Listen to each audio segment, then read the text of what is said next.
Bom dia, amados irmãos, graça e paz da parte do Senhor Jesus, amém? Eu quero falar nesta manhã sobre o tema Pare de lutar. Você pode repetir comigo? Pare de lutar. Eu não sei qual tem sido a sua luta, mas essa é uma mensagem que Deus colocou em meu coração, de uma devocional destas manhãs recente. E eu acabei pegando essa reflexão, feita de madrugada, na hora da oração, e acabei fazendo uma mensagem dela. Eu queria compartilhar com você, queria que você abrisse o seu coração, porque essa não é muito um tema muito motivador, né? Pare de lutar. Mas, com certeza, no final desta mensagem, você vai entender o que isso significa. Está baseada lá no Salmo 46, verso 10, um salmo de Davi, que diz: parem de lutar, saibam que eu sou Deus, serei exaltado entre as nações, serei exaltado na terra. Dá para a gente repetir juntos? Parem de lutar e saibam que eu sou Deus.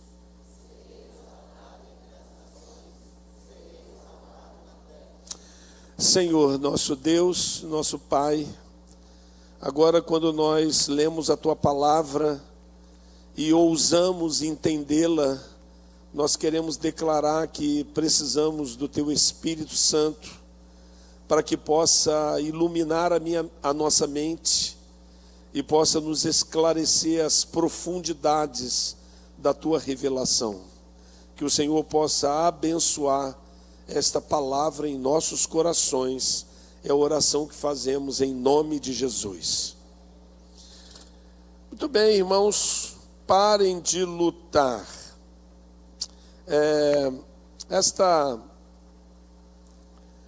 Se você tem batalhas a enfrentar, ou está enfrentando alguma batalha recentemente, coloque-se em posição de guerra e apenas adore o Senhor.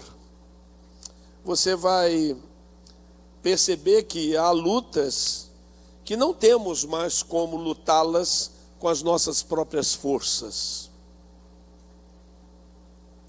Há lutas que não temos mais como lutá-las com as nossas próprias forças. Achamos que temos a força suficiente ou a sabedoria necessária e até acabamos nutrindo em nós um orgulho de autossuficiência, o que nos impede de entregarmos em oração as lutas para Deus, que é de fato quem pode vencer tudo e todos. É possível, segundo alguns comentários bíblicos, que este salmo de autoria de Davi faz referência a 2 Crônicas, capítulo 20, quando o rei de Judá, Josafá, enfrentou um exército enorme de moabitas e de amonitas, e a forma como Josafá, temente a Deus, ele se posiciona diante daquela luta, daquela batalha, quando as pessoas vêm informar: olha, Josafá, vem um exército aí tremendo, muito grande, muito grande. A gente não pode derrotá-los. A forma como Josafá, que sempre se mostrou temente a Deus, se você for ver lá no capítulo 18, anterior a esse aqui, você vai ver naquele episódio com Acabe, quando Acabe pede para que Josafá o ajudasse a tomar uma região chamada Ramote de Gileade, e Acabe todo errado, todo complicado diante de Deus, e Josafá, por ser duas nações que na verdade eram uma só, que foi dividido, o reino dividido, Josafá, muito espiritual, muito temente a Deus, ele pergunta para Acabe: vamos consultar o Senhor antes de partirmos para a guerra? E aí Acabe então chama os seus profetas, que estavam todos comprometidos. Os profetas que falavam só aquilo que Acabe queria ouvir. Hoje, como tem gente hoje que só quer que os profetas falem aquilo que ele gosta. E assim era na época de Acabe. E aí Josafá percebeu isso, como que aqueles profetas estavam comprometidos com o rei. E aí ele diz: não há nenhum outro profeta que possamos consultar. E aí Acabe diz: não, existe um, mas ele não é bom não, porque ele fala tudo que eu não gosto que ele fale. E aí, não, vamos ouvir esse profeta. Então vem Micaías e diz a verdade.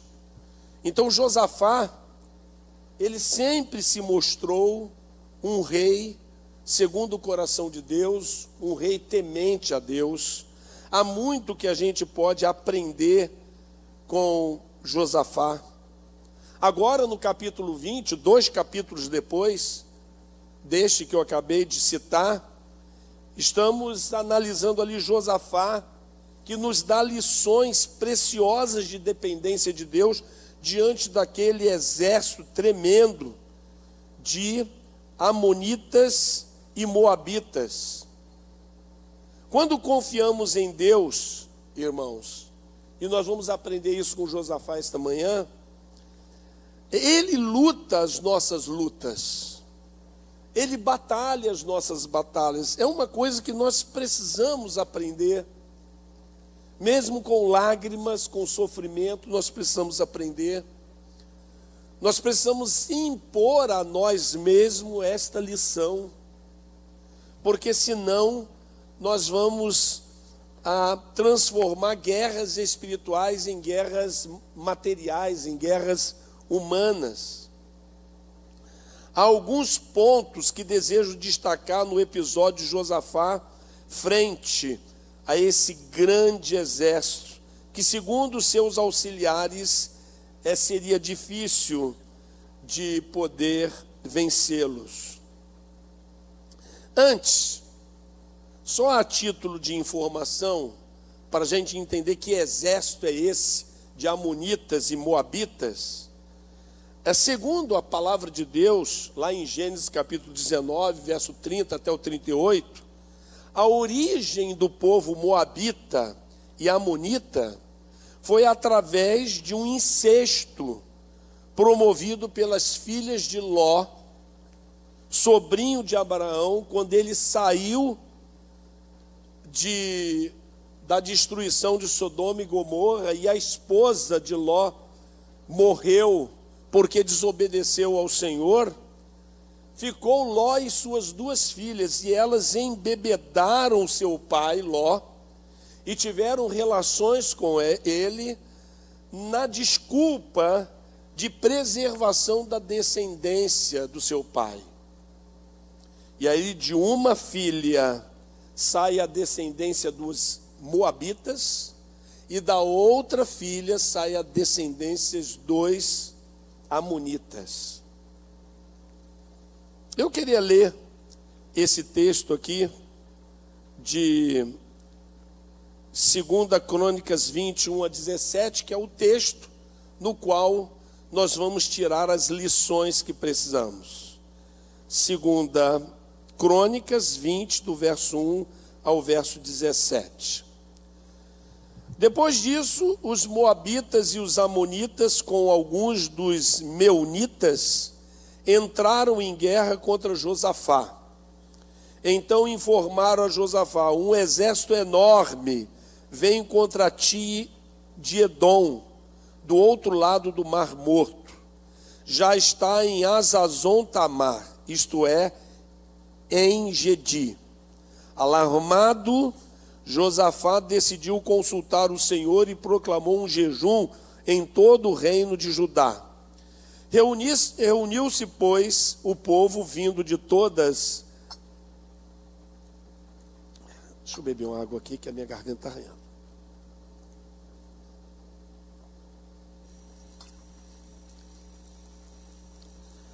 Reuniu-se, pois, o povo vindo de todas as cidades de Judá para buscar a ajuda do Senhor.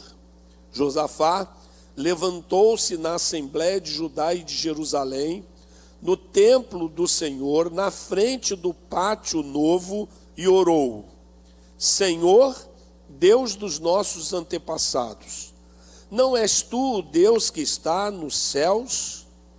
Tu dominas sobre todos os reinos do mundo. Força e poder estão em tuas mãos, e ninguém pode opor-se a ti. Não és tu o nosso Deus que expulsaste os habitantes desta terra perante Israel, o teu povo, e a destes para sempre aos descendentes do teu amigo Abraão? Eles a têm habitado e nela construíram um santuário em honra ao teu nome, dizendo: se alguma desgraça nos atingir, seja o castigo da espada, seja a peste, seja a fome, nós nos colocaremos em tua presença diante deste templo, pois ele leva o teu nome, e clamaremos a ti em nossa angústia, e tu nos ouvirás e nos salvarás. Mas agora, aí estão amonitas e moabitas e habitantes dos montes de Seir, cujos territórios não permitiste que Israel invadisse quando vinha do Egito.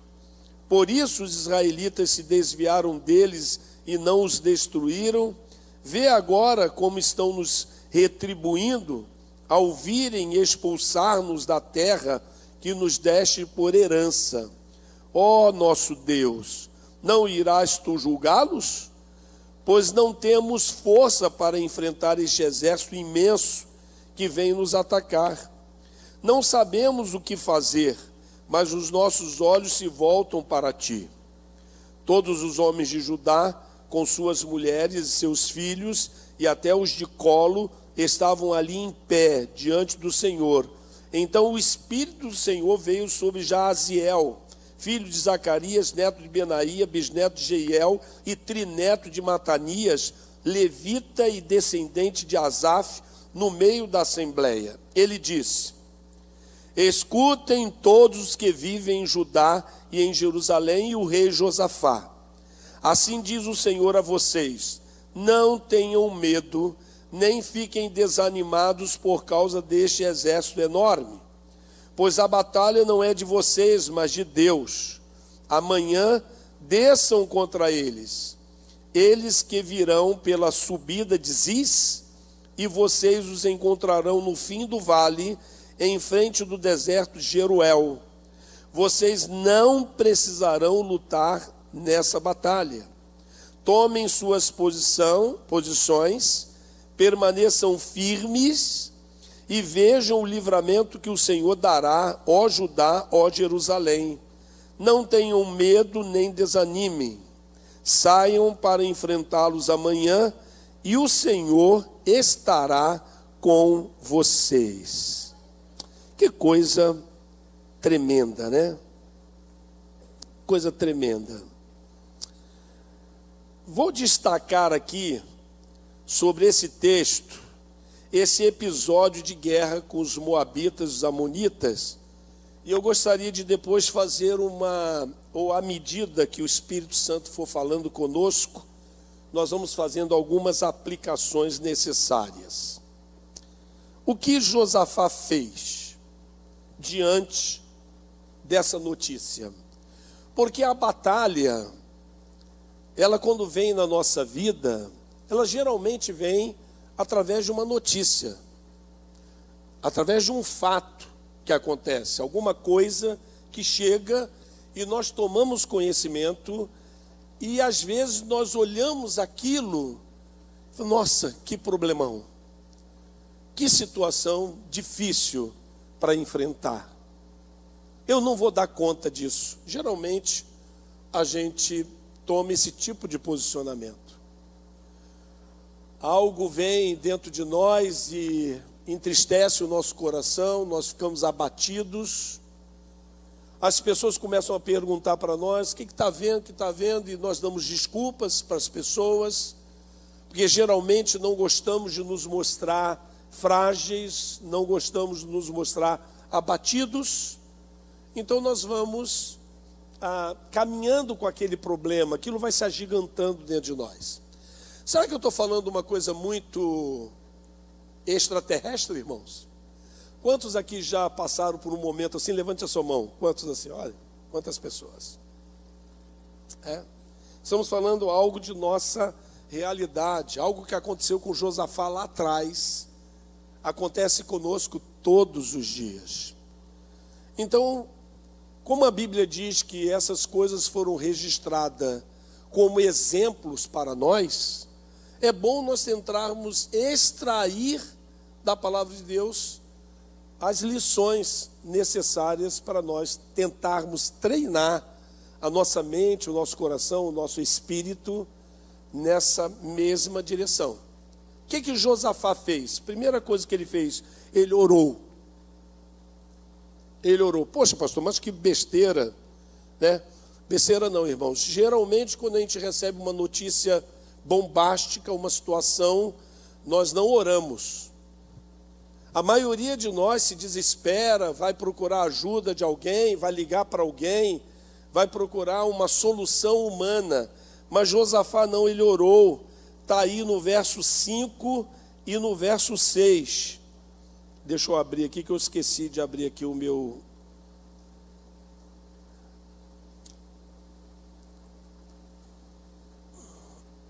Segunda Crônicas, capítulo 20,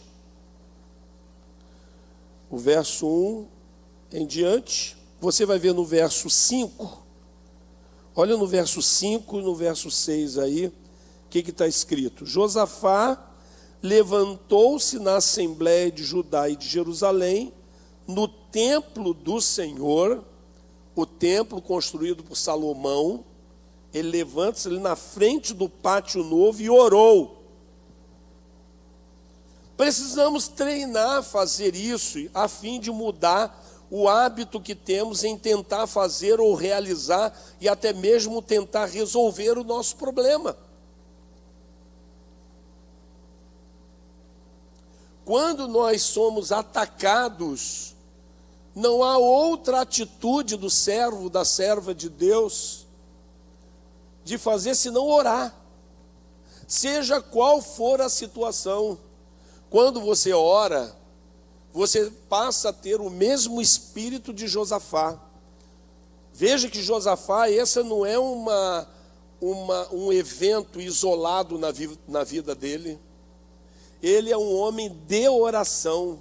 Quando Acabe o chamou para vencer Jamote de Gileade, a primeira preocupação dele, vamos consultar o Senhor. Nós não podemos fazer nada sem consultar o Senhor.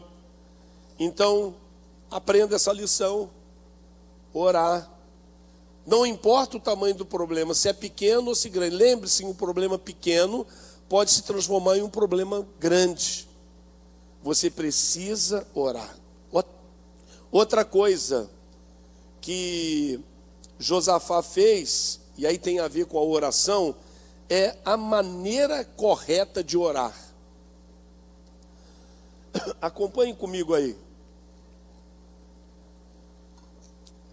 No verso 6 a 9, porque você tem aí, no 6, desculpe, irmãos.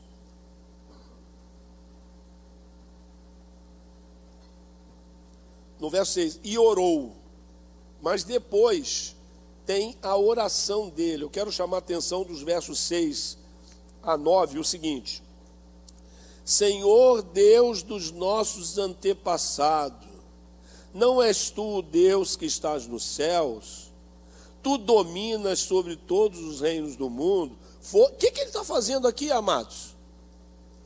Do verso 6 até o verso 9, Josafá, lá atrás, ele nos ensina a forma de orar, e o pastor tem ensinado isso aqui exaustivamente. Adoração. Josafá adora a Deus. Ó Senhor de nossos antepassados. Ele não está falando, Senhor, aqui, as amonitas e os moabitas estão aí na frente, aí, e eu preciso que o Senhor... Não, ele não entra com um pedido na presença de Deus.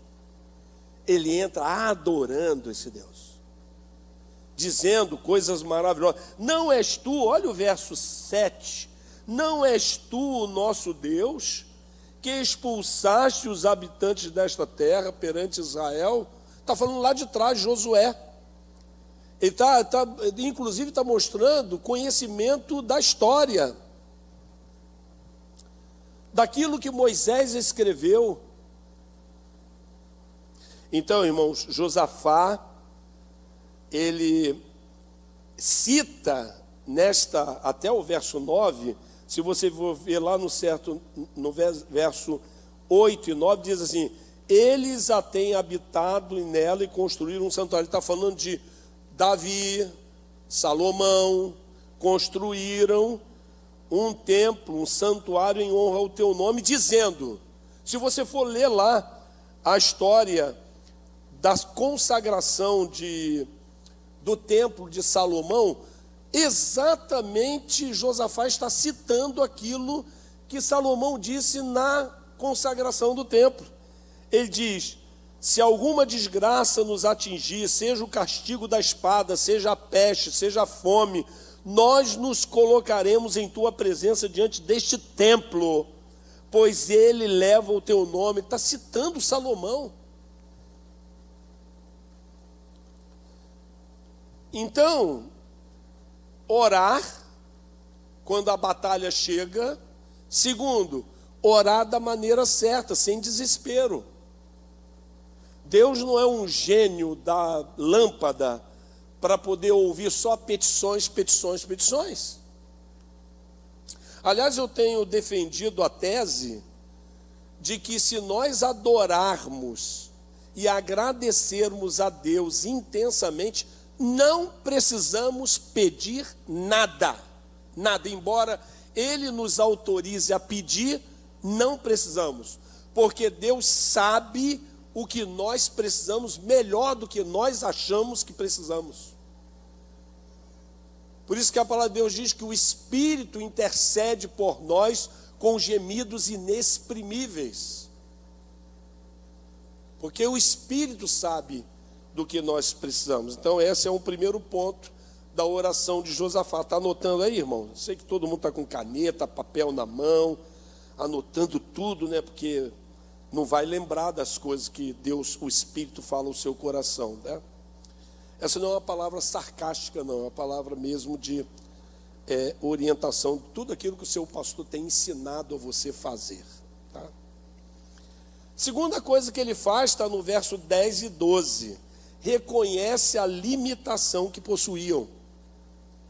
Vai ver lá no verso 10. Mas agora, aí estão os amonitas, moabitas, habitantes dos montes de Seir, cujos territórios não permitiste que Israel invadisse quando vinha do Egito, por isso os israelitas se desviaram deles e não os destruíram. Vê agora como estão nos retribuindo ao virem expulsar-nos da terra que nos deste por herança. Ó nosso Deus, não irás tu julgá-los? Pois não temos força para enfrentar esse exército imenso que vem nos atacar. Não sabemos o que fazer, mas os nossos olhos se voltam para ti. Uau! Uau! Como precisamos aprender isso, reconhecer a nossa limitação, parar de idolatrias dentro da igreja moderna. Por que idolatria? Porque nós elegemos algumas pessoas na igreja como se elas fossem perfeitas. Irmãos, eu tenho certeza absoluta que nesta igreja, eu posso dizer desta igreja, não existe um que seja perfeito. Um que seja perfeito. Há uns que querem se aparentar perfeito, mas a Bíblia nega essa titulação a todos nós. Não há um justo, nenhum sequer. Todos pecaram e destituídos estão da glória de Deus. Ah, pastor, mas eu aceitei Jesus como meu único e suficiente. A única coisa que você fez foi obter a salvação através da graça do Senhor. Você foi elevado a função de salvo pela graça do Senhor. Por isso que quando nós pensamos em Maria, mãe de Jesus, não colocamos ela melhor do que ninguém. Porque Maria, lá na oração dela, ela diz, ela coloca, para mim, digo eu, não o Senhor, ela coloca a mão na barriga dela, onde estava Jesus, onde o verbo se fez carne, e ele falou assim, porque a minha alma se alegra em Deus, meu Salvador. Porque o Deus, o Yud-Rei, Vav-Rei, o Deus do Velho Testamento, ele não é o Salvador, ele é o Criador. Para os judeus, ele é o Criador. O Salvador é o Yeshua. Não, perdão. Depois nós vamos ver que Yeshua é o que eu quis dizer. Nós vamos ver que o Salvador é o Hamashia, o Messias. Ele é o Salvador. A Maria está ali agora. Quando o anjo falou para ela, nascerá em você, você vai ficar grávida e de ti sairá o Salvador, o Cristo, o Salvador do mundo. Vou colocar lá o nome dele de Jesus, porque ele salvará o meu povo. Então ela estava dizendo do Salvador. O fato de Maria reconhecer que Jesus era o Salvador dela, não a tornou melhor do que ninguém, embora uma grande parte da cristandade coloque ela como uma deusa. Não, você não é um Deus, você não é perfeito, você é falho, todos nós somos pecadores, todos nós ainda continuamos pecando. Pode ser que você não peque por palavra, o que a Bíblia diz que é impossível que alguém não erre em palavra. Pode ser que você não erre em gestos, você não pratique um pecado, mas na sua mente você peca o tempo todo. E Deus sabe disso. Por isso que ele vai soprar no coração de João, para escrever lá em 1 João 1,10. Se dissermos que não temos cometido pecado, fazemos de Deus mentiroso e a sua verdade não está em nós. Aqui, irmãos, nós estamos entre iguais. Eu fiquei muito chateado quando eu fui no Haiti e quando eu voltei, esse púlpito aqui estava dessa altura. Já tinham batido a laje, eu fiquei muito aborrecido. Eu falei, gente, era metade disso. Agora já era, pastor. Aí o que nós fizemos? Nós corremos para afundar o chão, porque nem entrar nesse espaço aqui a gente podia entrar, a gente batia com a cabeça. Eu falei, gente, onde estavam vocês que não fizeram um negócio desse? Era para baixar. Olha como é que esse local, ele é proeminente, sabe? Eu me sinto mal numa altura como essa. Eu queria estar mais ao nível de como eu estou moralmente e na minha formação, do que eu entendo. Eu devia estar no mesmo nível dos irmãos. A altura desse púlpito não me faz nem a mim, nem ao Elbio, nem ao Marco Paulo, nem ao Max, nem ao Volmar, nem a Vanessa, nem a Ingrid, nem o pessoal do instrumental, nem ninguém que suba aqui em cima. Eles são melhores ou maiores do que os irmãos. Essa igreja é de iguais. Todos nós somos pecadores e vivemos debaixo da graça e da misericórdia do Senhor. Você concorda comigo? Dê uma salva de palmas. Você concorda comigo? Estamos debaixo da graça, e parece que Josafá entendia isso muito bem. E você vai ver que é verdade isso. Não só aqui ele diz isso, mas lá depois que o profeta Jaziel diz para ele que eles não iam lutar a batalha, ele continua dependente do Senhor. Então reconheça a sua limitação. Talvez a guerra sua está muito pesada porque você não reconhece a sua limitação. Não, eu sou assim mesmo, eu tenho essa fraqueza, eu sou assim mesmo, Senhor, tem misericórdia de mim. É isso que Josafá está dizendo. Outra coisa que ele fala na oração, que a gente vê na oração, que Josafá não estava sozinho, o povo estava com Josafá. Olha o verso 13. todos os homens de Judá, com suas mulheres e seus filhos, até os de colo, estavam ali em pé diante do Senhor. É como se Josafá fosse fazendo aquela oração e o pessoal dizendo: amém, amém, amém. É isso mesmo. Nós não temos força. É isso mesmo. Mostra, irmãos, que Deus estava olhando para o seu povo, estava vendo o seu povo unido em torno da oração, em torno do quebrantamento, em torno da busca ao Senhor. Bem, aí acabou a oração de Josafá, nós vemos a resposta através do profeta Jaziel. Está do 14 em diante, eu já li, mas agora eu quero destacar. 14 em diante diz: então o Espírito do Senhor veio sobre Jaziel, filho de Zacarias, e vai mostrar que ele vem da tribo de Judá, tá? Da tribo descendente de Asaf, inclusive. Verso 15, ele disse, é o Senhor dizendo através de Jaziel: escutem todos os que vivem em Judá e em Jerusalém, e o rei Josafá. Ele faz um destaque para Josafá, sabe? Ele diz: assim diz o Senhor a vocês, não tenham medo, nem fiquem desanimados por causa deste exército enorme, pois a batalha não é de vocês, mas de Deus. Rapaz, isso aqui é de uma grandeza, uma coisa. Imagina o coração de Josafá e daquele povo quando ouve isso. O Espírito toma Jaziel, lembrando a vocês que no Velho Testamento o Espírito Santo não habitava nas pessoas. O Espírito Santo vinha sobre os profetas e sobre o rei. Os reis ou os profetas recebiam o Espírito Santo através de uma simbologia muito maravilhosa, que é a unção com o óleo preparado na medida e nos elementos que Deus determinou em sua palavra.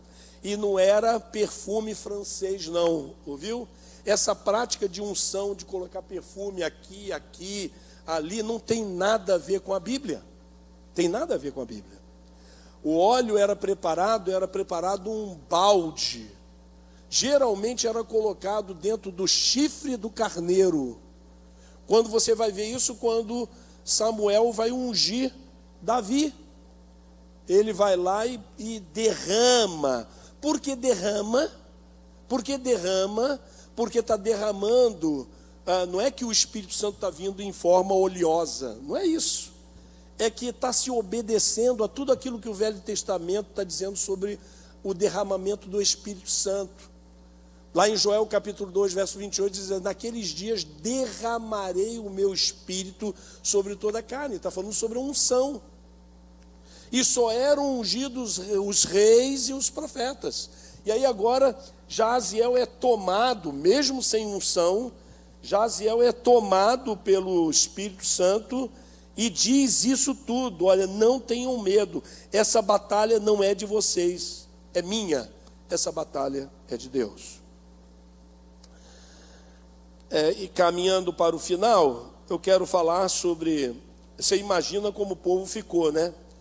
O povo que estava todo ali em pé diante de Deus, ficaram numa alegria, numa paz tremenda. Talvez isso falte a gente nos dias de hoje, sabe por quê, irmãos? Todas as promessas do Senhor para nós estão na palavra de Deus. O que às vezes acontece é que a gente enfrenta as nossas batalhas e não presta atenção nas promessas. Há promessas do Senhor. O Senhor, uma das promessas mais impressionantes, não é a promessa de que Deus vai resolver o seu problema, porque há problemas que eles nunca serão resolvidos, principalmente problemas de relacionamento. Aqui na igreja nem todos são crentes. Eu, irmão, estou me incluindo com os irmãos, tá? Aqui na igreja nem todos são crentes. A Bíblia diz isso. Há muitos que estão aqui mais pela religiosidade do que pela profundidade da palavra de Deus. Existe gente no nosso meio, por exemplo, fofocando. Maledicência. O que a Bíblia diz sobre maledicência? os maledicentes não entrarão no reino de Deus. Ponto. Não importa o que você pense, o que você diga sobre você mesmo. A Bíblia diz isso. E quando a palavra de Deus vem, ela oferece ou paz, ou ela traz juízo sobre nós. Aqui o juízo estava sendo decretado contra os amonitas e os moabitas, mas está sendo uma palavra de refrigério para o povo de Deus. E aí então o povo se sente abençoado. Você precisa tomar as promessas de Deus, mas por favor, quando você for tomar as promessas de Deus, você precisa aprender a arte de se banhar no sangue carmesim precioso derramado no Calvário. Você nunca pode querer reivindicar uma bênção quando você retém dentro de você pecado grave contra Deus. Você precisa se livrar do pecado. E a única maneira de fazer isso está lá entre o verso 8 e o verso 10 de 1 João capítulo 1. Que fala que nós não podemos dizer que não temos pecado nos dois, mas no meio mostra a solução. Se confessarmos os nossos pecados, Ele é fiel e justo para nos perdoar os pecados e nos purificar de toda injustiça.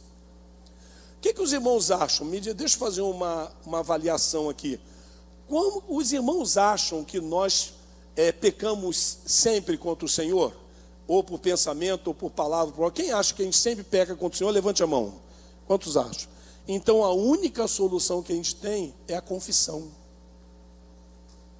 Confissão. Nós não podemos vir aqui na casa de Deus, escuta isso. Nós não podemos vir aqui na casa de Deus cantar sem antes confessar. A Igreja Batista tinha uma prática muito salutar, não sei quantos se lembram disso. No passado, a gente chegava na igreja, os irmãos sentavam e oravam. Oravam. Ele não cumprimentava ninguém, a não ser na recepção. Quando eles entravam, eles oravam. Alguns até se ajoelhavam. Naquela época era mais comum ver pessoas se ajoelhando do que hoje é visto. Irmãos, nós não estamos vindo para um encontro social. Nós estamos vindo para um encontro com Deus Todo-Poderoso, Criador do céu e da terra. E quando a gente chega na igreja e a gente não ora, significa que a gente está vindo adorar a Deus sem confessar para Ele os nossos pecados. Nós temos que vir e confessar os nossos. Senhor, eu estou aqui pronto para te adorar, mas vem, examina, vê se há em mim algum caminho mau e guia-me pelo caminho correto. Pai, esta manhã eu me aborreci no trânsito, tem misericórdia, eu me arrependo, Pai. Senhor, hoje antes de sair de casa eu discuti com a minha família, com a minha esposa, com o meu esposo, com o meu filho. Eu estou arrependido, Pai, me perdoa. Eu fiz isso. Você tem que haver confissão, porque Deus não vai se fazer presente na sua vida com as promessas que Ele tem, se Ele enxerga em você sujeira. Não vai. Por isso que Josafá diz, depois de adorar a Deus, fala: Senhor, nós não temos condições. Nós somos isso aqui, ó, bem pequenininho. E aí, irmãos, já que o Marco Paulo veio me avisar que eu estou terminando o meu tempo, né? Eu não vejo ele fazer isso com o Max, com o Volmar, com a Vanessa, né, com o Elbio. Hein, Elbio? Toda vez que você prega, eu não vejo ele subir ali, hein? Isso é marcação, não é? Mas ó, você vai gostar agora. Não é Marco Paulo não, rapaz. De repente eu olhei assim, o Marco Paulo ficou moreno de repente, ué. Mas o Marco Paulo mandou um recado para você, não mandou? Ó, vai lá. Marco Paulo, olha que coisa maravilhosa no verso 18. Olha, no verso 18 diz assim: Josafá, quando Jaziel fala que Deus ia lutar por eles, olha o que Josafá faz. Olha bem, olha a postura de Josafá. Josafá falou: ei gente, Deus vai lutar para nós. Vamos cair na gandaia, vamos cair, vamos fazer a festa, vamos matar e vamos fazer um churrasco, porque Deus vai lutar por nós. Não! Olha o que ele faz. Prostrou-se com o rosto em terra, e todo o povo de Judá e de Jerusalém prostraram-se em adoração perante o Senhor. Olha que coisa, irmãos. Então os levitas, descendentes dos coatitas e dos coreitas, levantaram-se e louvaram o Senhor, o Deus de Israel, em alta voz. De madrugada eles partiram para o deserto de Tecoa. Por quê? Por que eles partiram para o deserto de Tecoa? Porque Deus disse: eu vou livrar vocês, mas vocês têm que se apresentar. Vocês têm que fazer o que vocês têm que fazer. Você tem que fazer a obrigação sua. Tem gente que quer receber só bênção e não quer fazer as suas obrigações. Não, vocês vão, eu vou dar a vitória para vocês. Vocês nem vão lutar, mas eu quero que vocês se apresentem lá. E aí então, quando estavam saindo, Josafá lhes disse: escutem-me, Judá e povo de Jerusalém, tenham fé no Senhor, o seu Deus, e vocês serão sustentados. Tenham fé nos profetas do Senhor e terão vitória. Olha que coisa impressionante. Ele é o rei e está dizendo para o seu povo colocar fé nos profetas, naqueles que são usados por Deus para dizer a palavra do Senhor. Por que ele está dizendo isso? Olha, tenham fé em Deus, no Senhor, o Deus de vocês serão sustentados. Por quê? Porque a promessa da vitória estava lá longe, e aqueles homens estavam indo para a guerra. Se não houvesse fé no coração, não, vai que a gente chega lá, isso é conversa fiada de Jaziel. Nós vamos morrer, porque o exército é muito grande. Tenham fé no Senhor, tenham fé nos seus profetas, que está trazendo a mensagem. Você precisa crer na mensagem. Ouviu, irmãos? Há alguma dúvida que você vai entrar no céu pelo poder que há no nome de Jesus? Há alguma dúvida? Quantos aqui são salvos pela graça do Senhor? Levante a mão. Você tem alguma dúvida? Quando você estiver lá na UTI e está lá os médicos, e você está escutando os médicos falando: não vai ter mais jeito, ele está partindo, está indo embora. Como é que vai estar o seu espírito? Tenham fé no Senhor. Tenham fé nos profetas que vos falaram a palavra do Senhor.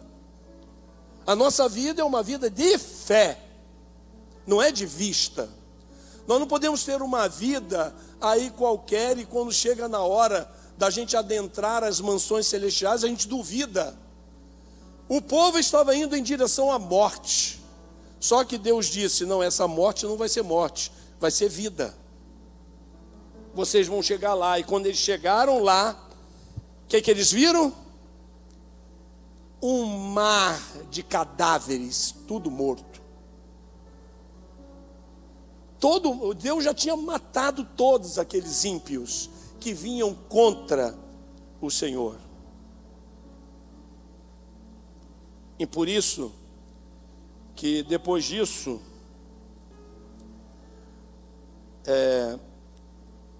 acontece algo maravilhoso. Eu quero terminar minha palavra com isso. Não só a gratidão de Josafá, como também a permanência na humildade de sempre esperar no Senhor. O que precisamos entender é que Deus tem um plano, e todos os que se opõem a Ele declaram guerra contra os céus, lembrando que esta é a natureza do próprio Satanás e seus demônios. Deus tem planos para nós, e nós não podemos nos opor aos planos de Deus. O mais impressionante é a fidelidade de Josafá e o louvor de gratidão, porque quando ele está indo para lá, ele pega os levitas e fala assim: vamos cantar um cântico. E eu queria ensinar o cântico que ele cantou naquela época. Você acredita? Quando eu falo lá que... Aí o Marco Paulo também. Quando eu falei que vamos cantar um cântico daquela época, o Marco Paulo levantou correndo e veio para cá, né? Não vai se esconder aí não, rapaz. Liga as luzes aí para mim, por favor. Eu vou ensinar para os irmãos o canto. Talvez alguns irmãos aqui conheçam. esse cântico.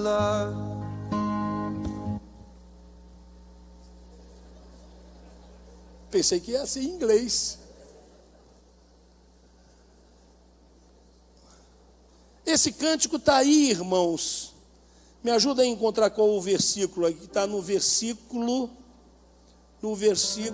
21, no finalzinho dele. Deem graças ao Senhor, pois o seu amor dura para sempre. É mais ou menos assim. Deem graças ao Senhor, porque Ele é bom. Deem graças ao Senhor, porque Ele é bom. Porque a sua misericórdia dura para sempre. Deem graças ao Senhor. Quantos aqui lembraram? Quantos aqui? Tudo da antiga, tá vendo?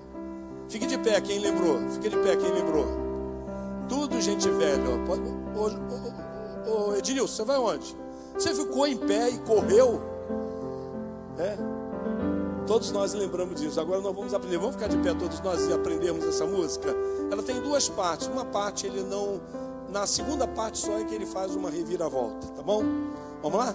Cadê a Ingrid? Você pode ajudar ele. Vamos lá. Deem graças ao Senhor, porque Ele é bom.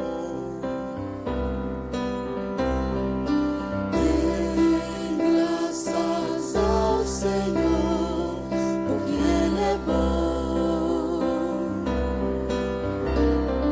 Porque a sua misericórdia dura para sempre. Deem graças ao Senhor.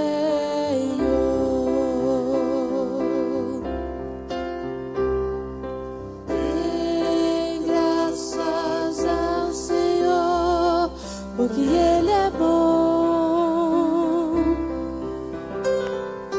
Deem graças ao Senhor, porque Ele é bom.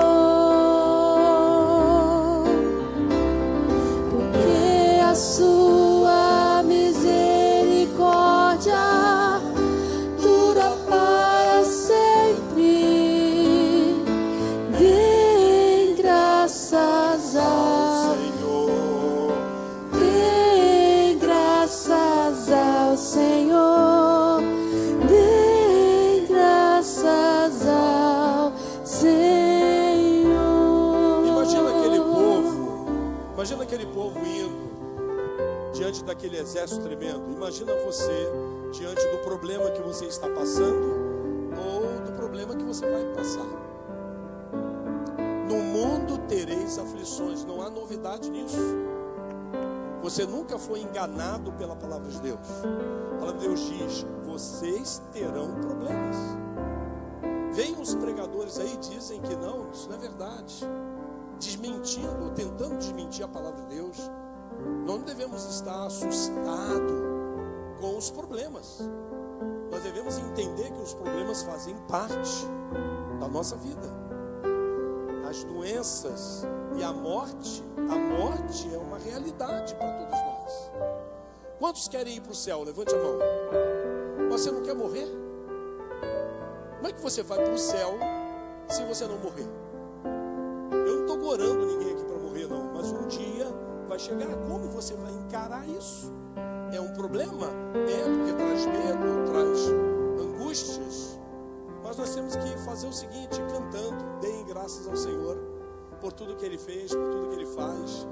Deus é bom o tempo todo. Às vezes nós não abraçamos as promessas, nós ficamos só no discurso. Então vamos aprender com Josafá. Vamos aprender com Josafá. Vamos. Primeira coisa que acontecer quando vira um problema, orar. Na oração você deve adorar a Deus. Adore o Senhor. Lembra de Paulo e Silas? Hein? Paulo e Silas enfrentaram um problema grave. Eles foram açoitados gravemente. Quando eles foram presos lá naquela cadeia, o que eles fizeram? O que Josafá fez. Exatamente. Eles estavam louvando, orando e louvando a Deus. E escuta só, os servos do Senhor estavam presos por causa da pregação do Evangelho. Presta atenção. Muitos ali talvez tivessem, poxa, o que a gente fez? Poxa, a gente está pregando o Evangelho e Deus não nos livrou da cadeia. Por que Deus não agiu? Por que Deus não impediu? Não, Paulo e Silas eram muito maduros para poder pensar assim. Eles eram muito crentes. Eles começaram a louvar. Será que eles estavam cantando a música de Josafá? Porque é bíblica. Será que eles estavam cantando a música de Josafá? Porque o que você sabe é o seguinte, aquilo que está registrado nas Escrituras. A adoração daquele lugar foi tão intensa. Imagina, sangue escorrendo pelas costas. Imagina as dores. E eles cantando, deem graças ao Senhor, porque Ele é bom. Imagina você com o seu problema, com a sua batalha, com a sua luta. Você diz, ó Senhor, me livra dessa batalha. Ó Senhor, eu não aguento mais. Você poder estar orando, falando ao Senhor, Senhor, o Senhor é bom. A sua benignidade dura para sempre. Eu sou muito grato ao Senhor. Por isso, o seu Shedd, um dos maiores teólogos do nosso tempo, um americano que se transformou em brasileiro. O seu Shedd, quando ele adoeceu e essa doença levou ele à morte, ele foi entrevistado, perguntaram para ele, aí, como é que você está se sentindo? Eu estou muito grato a Deus pela oportunidade de sentir as mesmas dores que o meu Salvador sentiu. Então você já sabe o que vai fazer quando a luta chegar. Dê graça ao Senhor. Agradeça a Ele, louva, adora.